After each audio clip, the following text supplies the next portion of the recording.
자, 그래서 이제 오늘은 기압과 바람.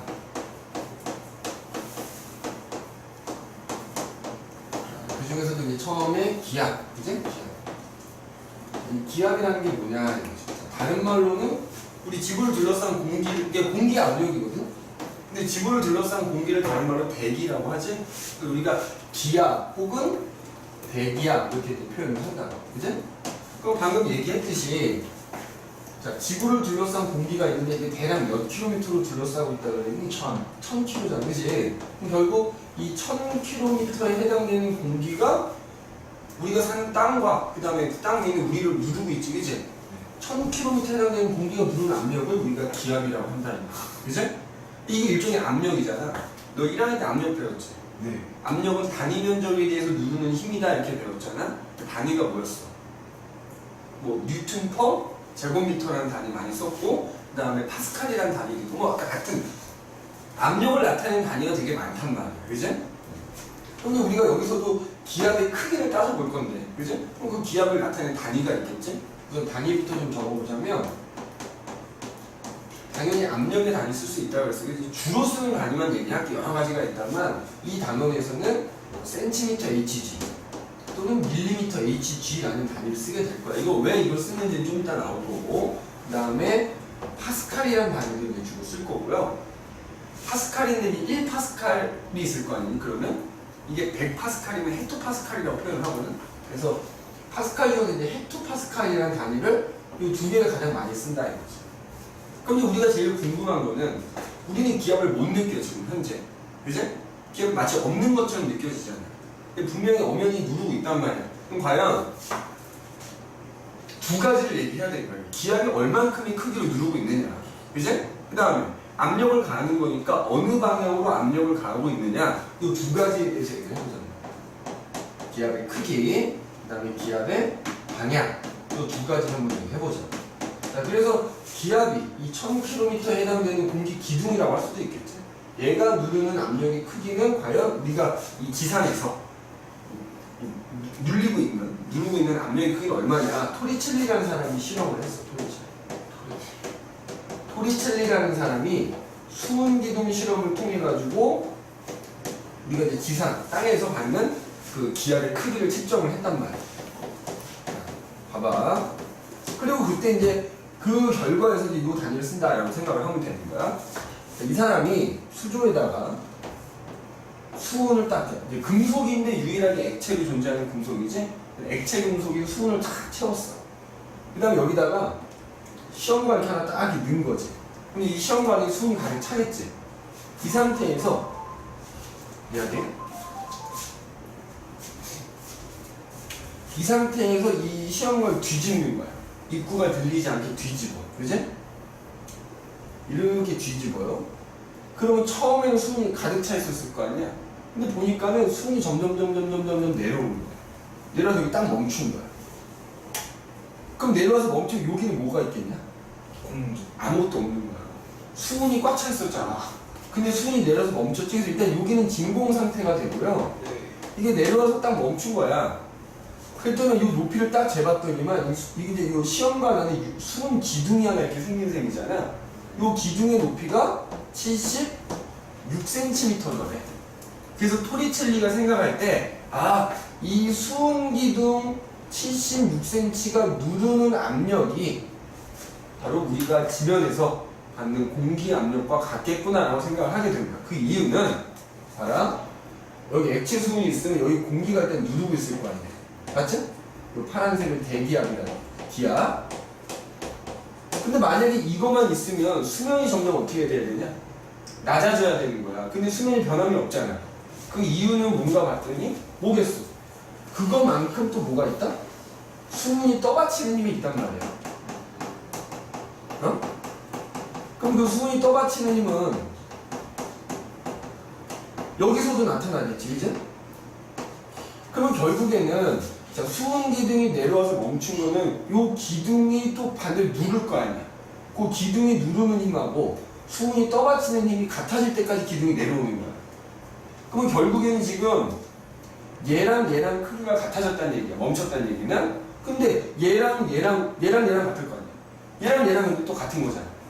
수면이 가만히 있다는 얘기는, 그치? 그럼 결론적으로 공기가 누르는 압력하고 수은 기둥 76cm가 누르는 압력이 어떻다? 같더라라는 결론을 내린 거예요. 그래서 우리가 지면에서 받는 기압의 크기를 1기압이라고 하고요. 1기압의 크기는 뭐랑 같더라? 저 실험에서 수은 기둥 76cm가 누르는 압력과 같더라 라고 해서, 봐봐, 1기압의 크기를 우리가 76cm, 그 다음에 수은이지 hg라는 단위를 써서 나타낸단 말이야. 알겠니? 근데 선생님 왜 굳이 구하기 쉬운 물로 안 했냐? 참고 수은이 물보다 13배가 무거워. 밀도라고 하는 게 13배가 넘거든? 만약에 이걸 바꿔서 물 갖고 실험을 하잖아. 이 높이가 13배가 더 높아지는 거야. 그러니까 물로 실험을 하면 이 물기둥이 약 10m에 해당해. 10m. 그러니까 결국 수온으로 하자고 내가 물 가지고 실험을 하면 이 물기둥의 높이가 약 10m 정도 된다. 그러니까 만약에 물로 했으면 물기둥 10m가 누르는 압력이 1기압의 크기가 같은 거야. 그럼 이 얘기는 니네 물속으로 10m 들어갔을 때 받는 압력의 크기가 있지. 맞아? 그게 뭐다?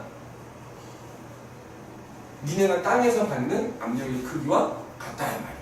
알겠지? 1기압의 크기.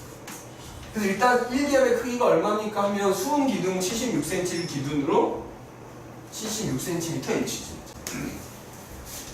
자, 그래서 이제 수은 기둥 76cm를 기준으로 이제 1기압의 크기. 1기압의 크기는 수은 기둥 76cm와 같다 그래서 요 단위를 써서 나타내요. 근데 아까 여기 얘기했듯이 헥토파스칼이라는 단위를 쓸 수 있거든. 그럼 이 1기압의 크기는 여러 가지 물어볼 거야. 다음 무기 중에서 1기압의 크기가 아닌 거 뭐 이렇게 물어볼 수 있단 말이야.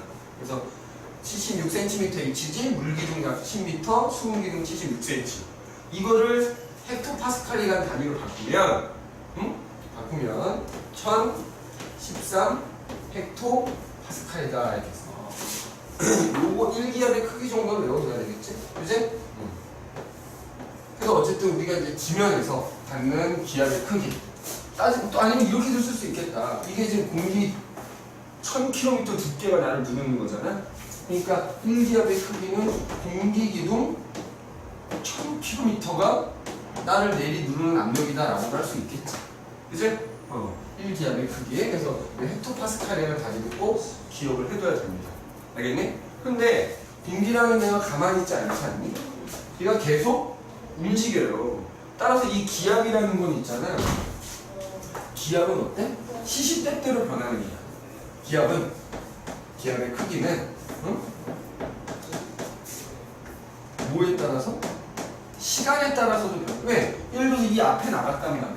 이 앞에 나갔지만 이 앞에 있는 우리가 뭐 바람 부는 거 느끼잖아, 그지? 공기가 계속 움직이고 있기 때문에 같은 장소에서도 시간에 따라, 그지? 그 다음에 장소가 또 변하면 또 달라질 수 있어. 그래서 얘네들이 시간과 장소에 따라서 계속 변한다, 그지? 계속 변한다. 그럼 예를 들어서 공기 같은 경우 일단 올라갈수록 어떻게 돼? 점점 희박해진단 말이야. 그치? 그러니까 우리 높이 갖고 비교를 하자면, 장소 중에서 높이 갖고 비교를 하자면, 자, 여기 기압이라고 할게요. 이제 여기를 이렇게 할까? 여기를 높이라고 하고요. 여기를 기압이라고 합니다. 땅에서는 기압이 높겠지. 맞아? 올라갈수록 기압. 그러니까 이렇게 그려져, 이렇게. 뭐 여기를 기압이라고 하고 여기를 높이라고 해도 결국 올라갈수록 공기가 희박해지니까 높이 올라갈수록 기압의 크기 점점 어떻게 돼? 감소하는 거야. 알겠어? 올라갈수록 기압의 크기 어떻게 된다고? 감소한다고. 공기 양이 적어지니까. 그걸 그래프가 나타내는 게 이렇게 나타내면 돼. 여기가 기압이라고 써져 있으면 여기가 높이가 될 거야. 이거 가로축하고 세로축은 바뀌어도 똑같단 말이야. 알겠니? 따지면 반비례다 이거지. 장소가 변하는 거지. 그러니까 니네가 여기서 느끼는 기압하고, 물론 우리가 못 느끼지만 높은 산에서의 기압이 서로 어떻게 다르다. 산에 올라가면 그만큼 내가 높이 올라가는 거니까 어때? 기압이 적어지. 그러면 만약에 봐. 산이 있어. 그럼 내가 지상에서 이 수온기둥 실험을 하는 거야. 그럼 어떻다고? 70 6cm가 나온다 그랬지. 맞지? 맞잖아. 근데 내가 만약에 이 수은 기둥 얘를 높은 산에 가서 실험하는 거야. 야, 그럼 산에 가면 뭐가 약해져? 기압이. 이게 약해져. 이게 약해지면 이것도 약해지는 거야. 그럼 이거랑 이거랑 똑같으니까 얘도 약해졌지. 그럼 얘도 약해져야 될 거야. 얘가 약해지면 이 높이가 그만큼 낮아져야 되는 거야. 그래서 높은 산에 가서 수은 기둥 실험을 만약에 한다고 하면 이 높이가 어떻게 된다? 76cm가 안 되냐. 이제 높이가 낮아진다는 거야. 알겠지? 그것도 꼭 기억을 해줘야 됩니다. 그 다음에 이제 이런 응용도 가질 수 있잖아. 그럼 선생님 이거를 얘를 시험관을 바꿔보는 거지. 그러니까 예를 들어서 수은이 있는데 그냥 내가 여기 지금 교실에서 시험관 갖고 실험을 했다? 76cm라는 거야. 그지? 76cm. 맞지? 근데 내가 만약에 이걸 기울이면 어떻게 될까? 기울여도 있잖아요. 결국 이 수은 기둥의 높이가 중요하거든. 기울여도 이 수직 높이는 얼마야? 76cm. 알겠니? 그 다음에 이번에는 내가 시험관을 유리관을 바꿨어. 그냥 겁나 얇은 걸로 실험했어. 그래도 높이는 몇 cm? 76cm가 되는 거야. 이거 굵은 거로 바꿔도 마찬가지야. 알겠니? 굵은 거로 바꿔도 마찬가지야. 알겠니? 이것도 꼭 기억을 해주셔야 되겠다. 자, 이 높이가 76cm가 1013헥토파스칼이라고 했잖아요. 근데 이거 물어볼 수도 있어요.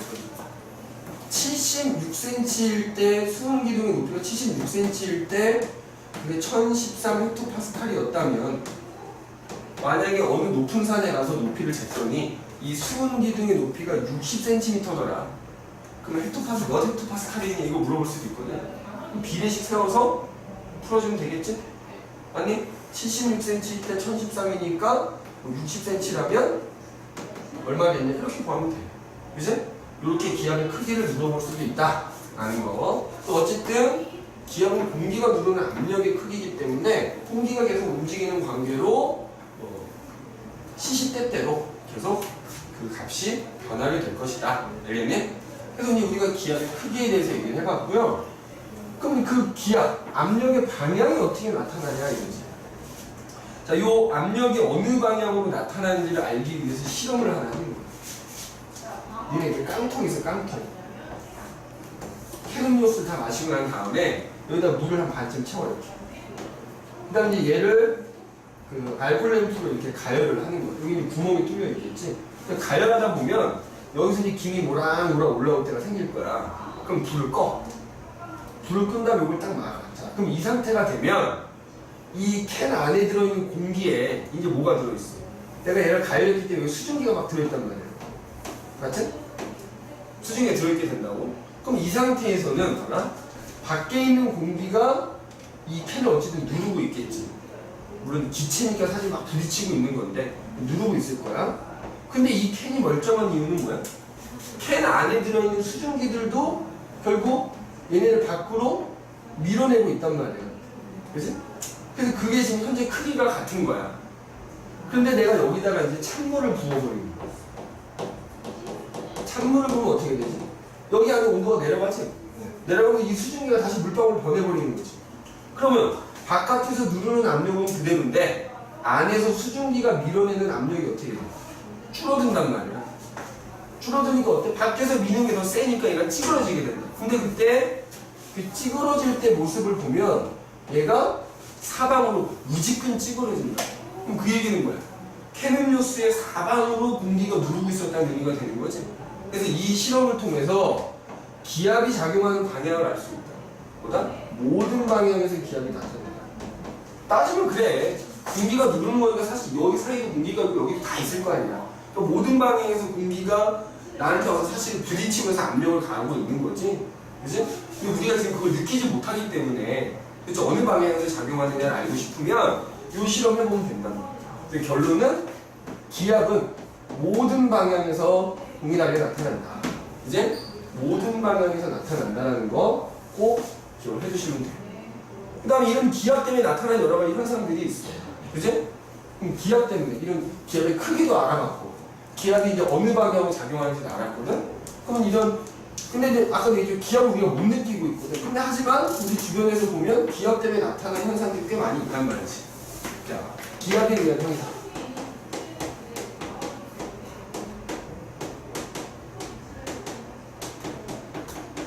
거기 우리 책에도 나와 있지만, 자, 예를 들어 내가 유리컵에다가 물을 좀 이렇게 받아. 맞지? 그 다음에 종이로 딱 덮습니다. 그 다음에 이걸 뭐해? 뒤집어. 뒤집어도 물 쏟아져, 안 쏟아져? 안 쏟아진다? 왜? 사실 여기 물이 들어있으니까 그 물의 무게만큼 누르고 있을 거 아니? 맞지? 근데 아까 얘기했죠. 이 밑에서 기압이 이렇게 사실은 여기 부딪히면서 압력을 기압을 가하고 있거든. 그지? 그게 같으니까 어떻게 돼? 쏟아질 것 같은데 쏟아지지 않게 되더라. 알겠니? 그래서 그것도 있고. 그 다음에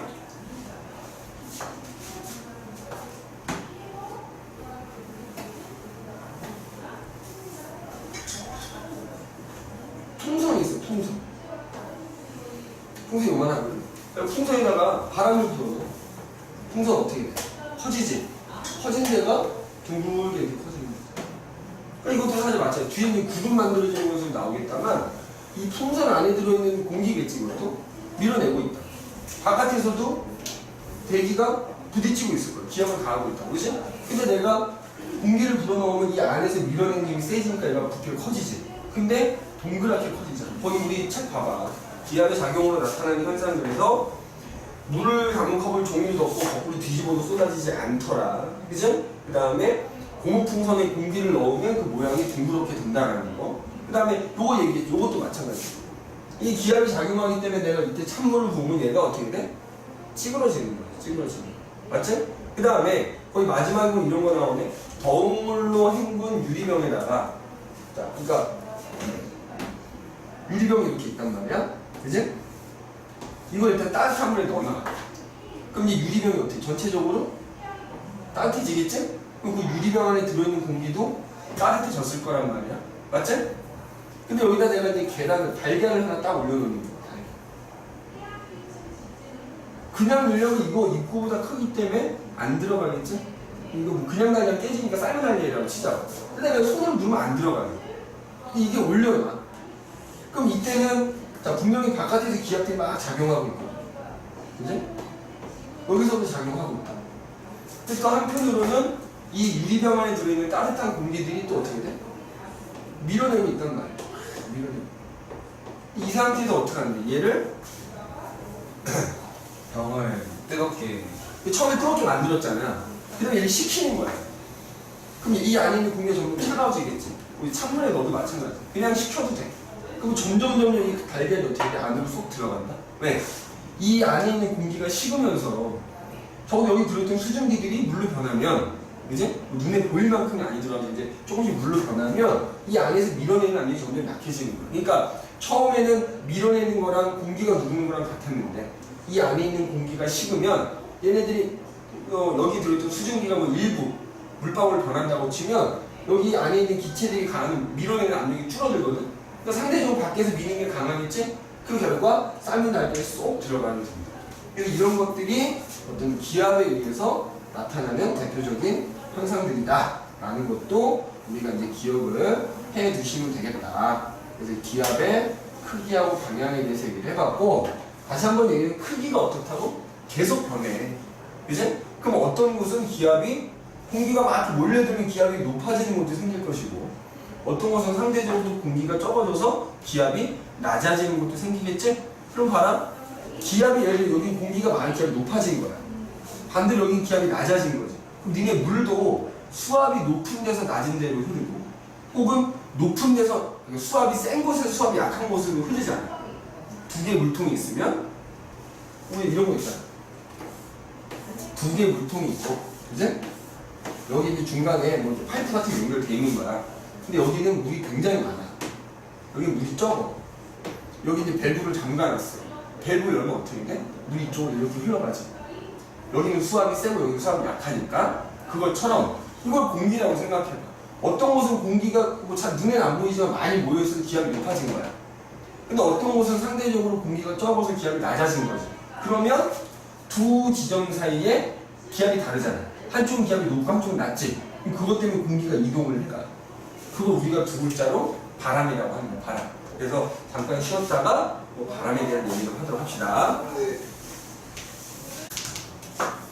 자, 여기 이제 아까는 기압에 대해서 얘기했고요.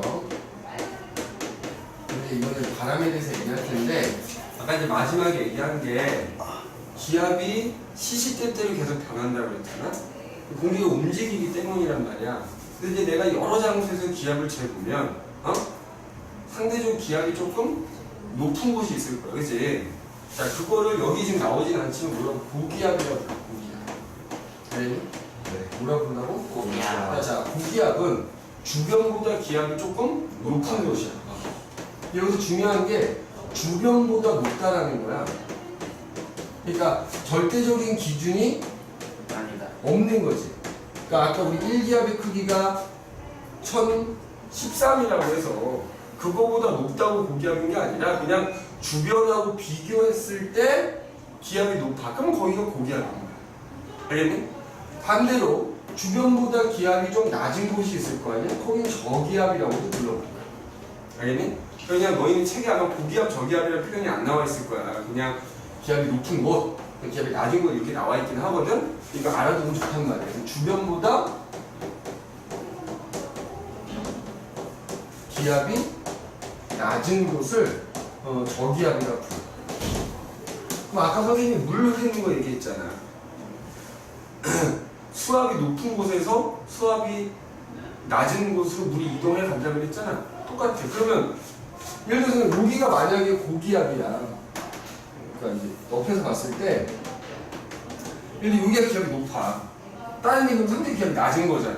여기 공기가 많은 거야. 많은 데서 적은 데로 어떻게 돼? 공기가 이동한다. 즉 고기압에서 저기압으로 공기가 이동해. 그 이동하는 거 우리가 두 글자로 뭐라는 거야? 바람입니다. 그럼 자 봐봐. 우리가 고기압은 어떻게 나타내냐면 사실 여기 고라고 써. 동그라미 있어. 알겠니? 그럼 예를 들어서 우리가 고기압인 거야. 어쨌든 기압이 높고 사실 주변이 기압이 낮은 거니까 주변으로 공기가 어떻게 된다고? 나간다. 그럼 공기가 나가면 공기가 없니? 아니지. 공기는 쌓여 있으니까 밑에 거가 나가면 위에 있는 공기가 저절로 어떻게 돼? 내려오게 돼. 그래서 우리가 고기압인 곳은 그 중심에서 공기가 하강한다 이렇게 얘기해. 다른 말로 하강기류라고 합니다. 알겠니? 뭐라고 한다고? 하강기류. 자, 그 다음에 지금 이거 봐봐. 위에서 본 모습이죠. 이게 고기압이면. 그치? 그럼 주변으로 공기가 이렇게 나간다 그랬잖아? 맞지? 나가는데 사실은 그냥 못 나가. 얘네가 나가다가 휘어져 이렇게. 왜냐하면 지구가 자전을 하기 때문에 전향력이라는 힘이 있거든? 그것 때문에 얘네들이 휘어지게 돼. 그래서 우리나라는 지구에서도 북반구에 속한다고 하거든? 북반구에서는 이렇게 나가는 애들이 이렇게 오른쪽으로 휘어져서 나가. 오른쪽으로 이렇게 가는 방향에 오른쪽으로 휘어져서 나가서 결국 어떻게 표현하냐면 고기압에서는 바람이 불어 나가는 거야. 바람이 분다고 그랬잖아. 바람이 불어 나가는데 시계 방향으로 불어 나간다 이렇게 얘기해. 알겠니? 뭐라고 한다고? 자, 중심에서는 하강기 공기가 아래로 쭉 내려오게 되는 거고, 맞지? 그 다음에 시계 방향으로 바깥쪽으로 불어 나간다 이렇게. 시계 방향으로 불어나간다 이렇게. 그치? 그럼 자 봐. 그럼 예를 들어서 여기가 기압이 낮은 곳이라고 치자. 그럼 결국에는 고기압에서 저기압 쪽 공기가 이동하는 거야. 그치? 우리가 살고 있는 땅에서 이렇게 불 거란 말이야. 그러면 여기가 이제 저기압이라고 치면 공기가 계속 이 기압이 낮은 쪽으로 모여든다는 거야. 왜냐면 여기가 기압이 낮으면 주변이 상대적으로 높은 거니까. 그럼 공기가 모여드니까 계속 쌓이겠지? 쌓인 공기가 어떻게 돼? 위로 올라가는 거야. 무슨 기류? 상승 기류가 생긴다 하는 거야. 그거를 우리가 저기압인 곳은 동그라미를 그려서 저라고 쓰거든. 근데 저기압의 중심에서 뭐가 나타난다고? 상승 기류가 나타나니까 우리 앞에서 구름 생성되는 거 배웠잖아. 구름은 뭐 할 때? 공기가 상승할 때 생길 수가 있다. 그래서 이 저기압이라고 부르는 곳에서는 구름이 생겨서 날씨가 흐리거나 비가 오는 거야. 반대로 고기압은 하강기류니까 구름이 있었다 하더라도 어때? 구름이 없어지게 돼. 그래서 자 고기압은 하강 기류의 시계 방향 불어 나가고 날씨가 맑단 말이야. 반면에 지금 얘기한 저기압은 주변에서 공기가 계속 모여들기 때문에 그 결과 중심에서 공기가 뭐한다? 상승해. 그래서 상승 기류가 생긴다 이렇게. 그 다음에 얘들이 보면은 이렇게 모여들 거 아니야. 근데 얘도 마찬가지로 어떻게 이렇게 휘어져서 이렇게 들어오게 돼. 아까 고기압하고 똑같이 전향력이라는 힘 때문에 그냥 못 들어오고 휘어져서 들어오거든. 그래서 얘는 기압이 낮은 곳으로는 공기가 바람이 부는데 반시계 방향으로 불어 들어온다 이렇게. 반시계 방향으로 불어 들어온다 이렇게. 기압이 높은 곳, 고기압이라고 지칭한 곳에서는 불어 나가는 거고, 기압이 낮은 곳으로는 바람이 불어 들어오는 거지. 들어와서 쌓이면 상승한다. 그러면 상승한 공기 어떻게 되냐면 얘가 또 이렇게 이렇게 이동을 해요. 이동을 해서 이렇게 하강을 하는 거야. 우리가 보통 바람이다 그러면 지금 땅 근처에서 공기가 이동하는 걸 말하는 거거든. 그치? 그래서 아까 이제 공기가 상승하니까 구름 생긴다. 그래서 날씨가 흐리거나 뭐한다? 비가 오게 되는 거야. 비가. 알겠니? 그래서 어쨌든 기압이 높은 쪽에서 낮은 쪽으로 공기가 이동하는 걸 우리가 뭐라고 한다? 바람이라고 하는 거고, 그래서 그 고기압이라고 부르는 곳과 저기압이라고 부르는 곳의 특징도 너희가 좀 알고 있는 게 좋다 이거지. 근데 이 바람도 종류가 대단히 많아서 지금 예를 들어 이 앞에만 나가도 바람이 막 이렇게 불었다 저렇게 불었다 방향이 계속 바뀌잖아. 또 방향이 안 바뀌는 바람도 있고요. 방향이 바뀌긴 바뀌는데 주기적으로 바뀌는 바람이 있어. 자, 한 장 넘겨보시면 그 바람 중에서 방향이 주기적으로 바뀌는 바람에 대해서 얘기할 건데, 자, 그 중에서 이제 해류풍이라는 바람이다. 해류풍. 자, 바람의 종류라고 해요. 바람의 종류라고 할 수 있겠지? 바람의 종류. 해류풍이라는 바람이 있고, 우리 두 가지 얘기할 텐데, 그 중에 첫 번째 해류풍이라는 거. 자, 해류풍이라는 바람은 우리가 보통 바람은 있잖아.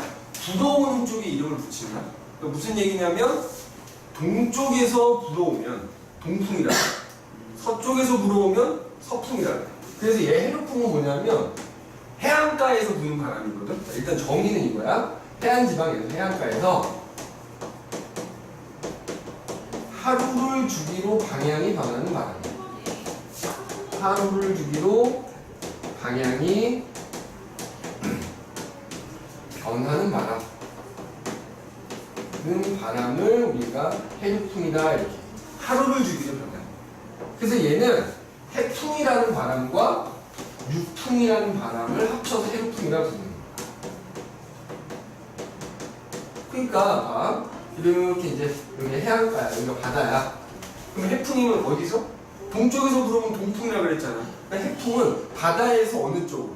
육지 쪽으로 부는 거야. 그게 해풍이 되는 거고요. 유풍은 육지에서 바다 쪽으로 부는 바람인 거야. 그거를 유풍이라고 하는 거야. 자, 참고로 해풍은 언제 부냐면 이게 하루를 죽이잖아. 낮에는 해풍이 불어요. 낮에는. 그리고 밤에는 유풍이 불게 돼. 그럼 어떻게 이렇게 부는 거냐? 우리 그걸 한번 생각해 볼게요. 자, 낮이야, 낮. 낮에 해안가에서 해가 중천에 떴어. 한낮. 근데 여기는 육지고 여기는 바다니까 이제 뜨거워질 거 아니니? 근데 육지가 어때? 암석이기 때문에 물로 이루어진 바다보다는 더 빨리 뜨거워지는 거야. 그러면 육지 위에도 공기가 있고 바다 위에도 공기가 있을 거 아니야? 근데 육지가 더 빨리 뜨거워졌기 때문에 육지 쪽에 있는 공기는 그 육지 덕분에 뜨거워져. 그럼 뜨거워진 공기는 어떻게 돼? 상대적으로 가벼워져요. 그래서 얘가 어떻게 돼? 상승을 합니다. 그럼 육지에 있던 공기가 상승을 하면은 뭐야? 이 공기가 없니? 이 공기가 비었으니까 잽싸게 바다 쪽에서 육지 쪽으로 이렇게 공기가 이동해 가면서 채워지게 된단 말이야. 그러니까 바다에서 육지로 공기가 이동하니까 바다에서 육지로 바람이 부는 거지? 이게 뭐야? 해풍이 돼. 그럼 이렇게 올라간 공기는 또 이렇게, 그럼 여기 봐봐. 바다 쪽에서 공기가 나갔으니까 그 위에 있던 공기가 이렇게 바다 쪽에서 내려오게 된다. 그럼 이제 육지 쪽에서 올라간 공기는 이렇게 바다 쪽으로 이동해서 이렇게 이렇게 되는 거야. 공기가 이렇게 움직이는 거야. 그 중에서는 요거를 해풍이라 부르는 거야. 자, 그럼 질문. 그럼 바다하고 육지 중에 지금 기온은 어디가 더 높다고 그랬어? 육지. 그렇지. 육지가 바다보다 기온이 높은 거지? 그럼 기압이라는 건 어디가 높은 거야? 바다. 그렇지. 기압이 높은 데서 낮은 데로 바람이 분다 했으니까 바다 쪽이 기압이 높은 거지. 그럼 봐봐요. 여기 아까 얘기했잖아. 기압이 높은 곳에서는 하강기류가 생긴다고 그랬잖아. 지금 여기 하강기류 나오잖아. 여기가 기압이 낮은 거야. 그러니까 주변 공기가 모이니까 상승을 하게 된 거지. 그러니까 근데 공기가 뭐 되는 거야? 가열되면 저기압이라 생각하면 되지. 공기가 가열돼서 가벼워지면 올라가니까 거기가 저기압인 거고, 공기가 냉각, 상대적으로 차가운 곳은 어떻게 돼? 냉각이 되니까 하강한다니까. 알겠니? 그렇게 기억하면 돼. 그래서 기압은 어디가 더 높다? 낮에는 기온은 육지가 높지만 기압은 오히려 바다가 육지보다 높더라 이거지. 그래서 바다에서 육지 쪽으로 바람이 분다. 이걸 해류풍이라 한다 이거야. 그럼 이번에 이제 밤이 되는 거지. 한밤중이야. 한밤중이 되면, 자, 이제는 해가 없으니까 식을 거 아니야. 근데 식을 때는 누가 더 빨리 식어? 육지가 더 빨리 식어. 바다보다는. 그지? 그러면 한밤중에는 상대적으로 어디가 더 따뜻한지 지원아? 바다. 그렇지. 바다가 더 따뜻하니까 바다 위에 있는 공기가 육지에 있는 공기보다 더 따뜻해. 그러니까 방금 얘기했듯이 가열되면 상승한다고 그랬잖아. 그러니까 이쪽 바다 쪽 공기가 이렇게 상승을 한다고. 그러면 잽싸게 육지 쪽에 있던 공기가 바다 쪽으로 이동하면서 채워주는 거지. 그래서 육지에서 바다로 공기가 이동하니까 육지에서 바다로 바람이 부는 거야. 뭐라고 한다고? 육풍이라고 한다. 그럼 자 육지에서도 공기가 빠져나갔으니까 그 육지 위에 있던 공기는 이렇게 내려오려고 할 거 아니야. 맞지? 네. 이렇게 되는 거야. 그럼 이제 바다에서 상승한 공기 또 이렇게 육지 쪽으로 이렇게 이동해서 내려온다. 알겠니? 이게 육풍이야. 자 그럼 이때 여기 봐봐. 기온은 누가 더 높은 거야? 이때는 기온이 어디가 더 높은 거야? 육지보다는 바다가 높은 거지. 그럼 이때도 봐라. 바람이 이렇게 부니까 기압은 육지 쪽이 기압이 더 높은 거야. 바다 쪽이 기압이 더 낮은 거죠. 그래서 기압을 비교하면 어디가 더 높다 이때는? 반대로 육지가 바다보다 높다. 자, 기온하고 기압이 항상 뭐더라? 반대구나. 그치? 기온하고 기압이 반대구나라는 거 기억을 해주시면 됩니다. 그래서 낮에는 해풍이 불고 밤에는 육풍이 불고 다시 낮이 되면 해풍이 불고 육풍 이런 식으로 하루를 주기로 방향이 계속 변하는 바람을 뭐라고 한다? 해류풍이라고 하는 거야. 알겠니? 네. 하루를 주기로. 물론 이제 여기 뭐 굳이 더 얘기하자면 이거는 한낮이고 이건 한밤중이기 때문에 이 중간에 해가 뜰 무렵, 해가 질 무렵에는 바람이 잠잠해질 때가 있어. 이걸 뭐라고 하냐? 뜸이라고 해. 네. 뜸이 계속 하루에 몇 번 있다? 2번 있어. 2번. 해가 뜨기 직전에는 해가 뜨고 얼마 안 돼서 그 다음에 해가 지고 한동. 그래서 아침 뜸, 저녁 뜸 뭐 이런 표현을 써요. 이것도 참고하시면 되고, 그 다음에 또 뭐가 있냐면 얘는 하루를 주기로 변하는 거잖아. 1년을 주기로 변하는 바람도 있어. 1년을 주기로. 계절풍. 그렇지. 그거를 계절풍이라고 부르는데 똑같아. 이건 조금 더 넓은 범위로 확장한 거다 생각하면 돼. 넓은 범위. 그러니까 이거는 그냥 해안가고 지금 선생님 얘기하는 계절풍은 커다란 대륙하고 커다란 바다 사이에 부는 바람이거든. 자, 계절풍. 그래서 계절풍이라는 거는 똑같은 원인 좀 이따 얘기하겠다만 원인 얘기하겠다만 얘는 대륙 큰 육지와 대륙과 해양 사이에 1년을 주기로 방향이 변하는 거야. 1년을 주기로 방향이 변하는 바람. 좀 이따 쓰겠지만 원인은 동일합니다. 해류풍이 부는 원인과 계절풍이 부는 원인은 똑같아. 방향이 변하는 바람을 계절풍이라고 해. 한번 보자. 자, 예를 들어서 여기 우리나라가 속해 있는 유라시아 대륙이라는 큰 대륙이 있어요. 이렇게. 응? 대륙. 그 다음에 이쪽에는 태평양이라는 큰 바다가 있다는 거예요. 그지? 태양. 자, 예를 들어 여름인 거야, 여름. 응? 여름. 여름에는 햇빛이 뜨겁잖아요. 그럼 가열되지. 근데 마찬가지로 누가 먼저 가열되겠어? 암석으로 이루어진 대륙이 이 물로 이루어진 바다보다 비열이 작아서 금세 데워진다고. 그지? 그러면 대륙 위에 있는 공기가 더 뜨거워지겠네? 그럼 걔가 어떻게 돼? 상승한다. 그럼 걔가 상승하니까 바다 쪽에서 이 대륙 쪽으로 공기가 이렇게 이동해 가면서 채워준단 말이야.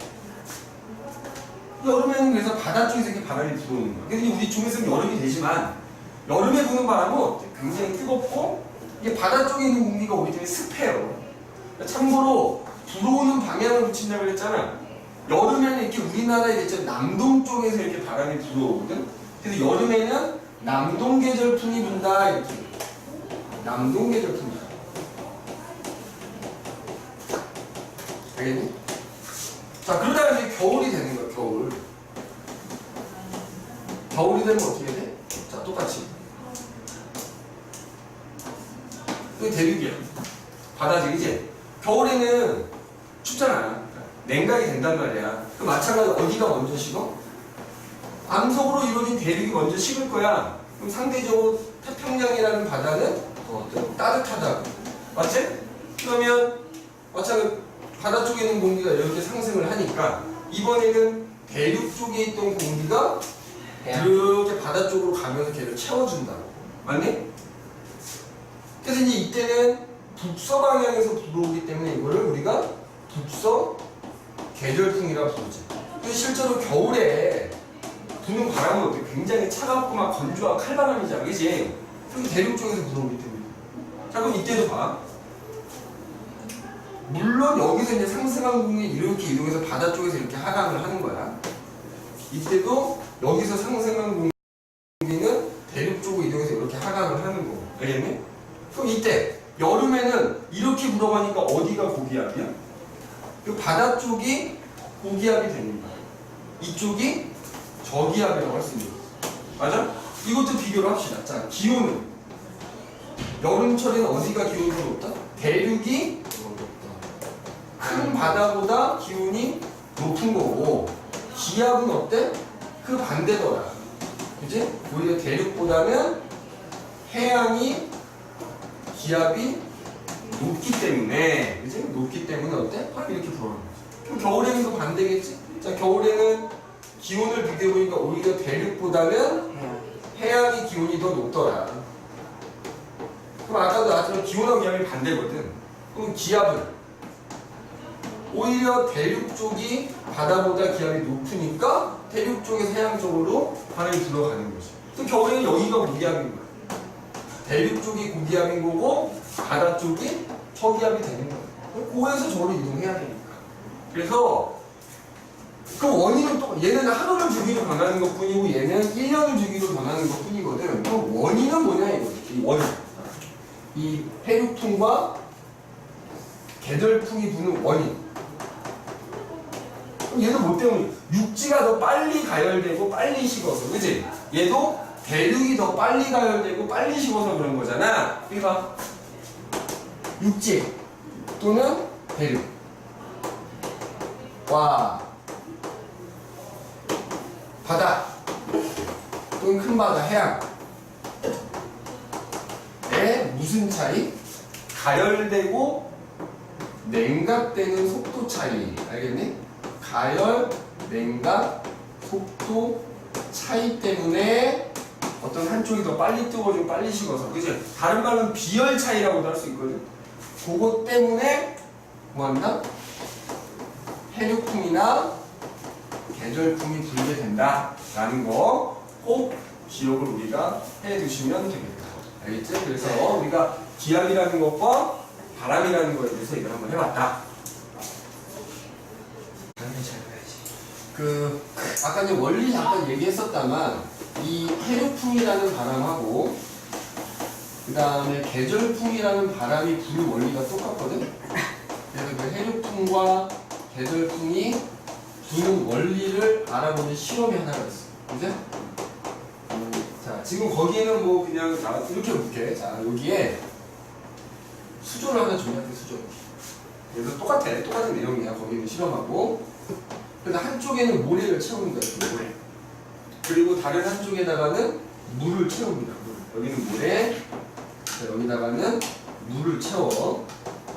그리고 이제 여기다가 이제 온도계 하나씩 딱 꼽아 놓는 거야. 그래서 처음에는 이 모래하고 물의 온도가 비슷한 거야. 똑같았다고 칩시다. 그 다음에 뭘 할 거냐고. 그럼 이 모래는 뭐에 비유할 수 있냐면 육지야, 육지. 그 다음에 이 물은 바다라고 보면 되는 거지. 자, 이 상태에서 이제 여기다가 전등을 틀 거야, 전등. 전등을 틀어. 그죠? 그럼 봐봐. 그럼 이 전등은 뭐에 또 비유할 수 있어? 태양이지, 태양. 그지? 예? 태양에 비유할 수 있는 거야. 그럼 이제 전등을 딱 틀고 가열을 하는 거야. 전등에서 열이 나오니까. 그럼 이제 처음에는 모래하고 여기 물의 온도가 똑같았거든. 그럼 이제 가열을 하면 시간이 가서 이제 모래하고 물의 온도가 올라가겠지. 근데 아까도 얘기했지만 모래가 사실 더 빨리 뜨거워진다. 요거를 이제 만약에 우리가 뭐 몇 분 간격으로 온도를 실제 측정을 했다고 치자. 요 그래프 잘 봐야 돼. 여기에 시간이라고 할게. 그리고 여기를 온도라고 할게. 자, 맨 처음에 전등을 틀기 전에는 모래하고 물의 온도가 똑같았다고 칠게. 이 정도 됐다고 치자. 네. 뭐 한 15도쯤 됐다고 칠게. 15도. 좀 더 낮게 되니까. 한 15도쯤 됐다고 칠게. 자, 그래서 이제 전등을 틀었어. 그래서 내가 전등을 틀고 뭐 예를 들어서 2분 간격으로 온도를 이렇게 쟀다고 해보자. 맞지? 2분 간격으로. 자, 그래서 일단 모래의 온도를 봤더니 2분 후에 예를 들어서 모래는 한 18도가 돼 있다. 예를 드는 거니까 18도가 돼 있다고 치자 이거야. 이렇게 되겠지? 4분 후에 봤더니 예를 들어서 한 21도 이렇게 돼 있다고 칠게. 그지? 이렇게 돼 있었어. 그럼 뭐 6분이 되면 더 올라가겠지? 여기 올라갔어. 그지? 그럼 그때 또 이제 물의 온도를 한번 재본 거지. 물의 온도. 자, 물도 처음에 15도였단 말이야. 근데 2분 있다 보니까 물은 어때? 모래보다 비열이 커서 천천히 가야 돼. 그러니까 모래가 18도가 돼 있을 때 물은 한 16도밖에 안 돼 있었다고 치자. 16도. 응? 그리고 4분이 지나서 봤어. 4분이 지났더니 비로소 물은 예를 들어 18도가 됐다고 칩시다. 맞지? 그 다음에 이제 6분이 되니까 한 20도쯤 이렇게 됐다고 칠게. 요 위에 그래프가 만약에 모래의 온도 변화라면 전등을 킨 이후에 아래쪽 그래프는 뭐야? 물이지, 물. 알겠네? 자, 이 상태에서 6분 동안 전등을 틀어놓은 다음에 전등을 이제 껐다고 하자. 맞아? 네. 전등을 껐다. 자, 그러면 이제 전등을 틀어놓으면 6분 동안은 낮은 거나 마찬가지지. 그럼 어쨌든 지금 계속 누가 온도가, 모래 쪽의 온도가 높지. 근데 전등을 틀어놓으면 있잖아? 어쨌든 어느 정도 시간에 모래가 더 뜨거워. 그럼 모래 쪽에 있는 공기가 모래 때문에 더 온도가 높겠지. 눈에는 안 보이지만 모래 쪽에 있는 공기가 이렇게 올라간다. 전등을 틀어놨을 때는. 그럼 물 쪽에 있던 공기가 어떻게 돼? 모래 쪽으로 이렇게 이동을 하게 될 거란 말이야. 근데 이게 눈에 보여, 안 보여? 안 보이니까 여기다가 향을 하나 피워놓는 거야. 향 연기가 이렇게 똑바로 올라가고 있었겠지? 근데 전등을 틀고 시간이 지나잖아? 그럼 이 향 연기가 약간 어느 쪽으로 치우쳐? 모래 쪽으로 이렇게 치우치게 되는 거야. 그걸 통해서 공기가 물에서 모래 쪽으로 이동하는구나 라는 걸 알 수가 있다. 전등을 틀고 있는 동안에. 그러니까 우리가 아까 했던 해풍이 불게 되는 원리를 알 수가 있는 거지. 근데 이제 전등을 껐어. 전등을 딱 꺼버리는 거야, 이렇게. 전등을 꺼버리면 이제 6분이 될 때 전등을 끈 거지. 이때 전등 오프야, 이때 전등을 오프했다고 치자. 그럼 그때부터는 어떻게 돼?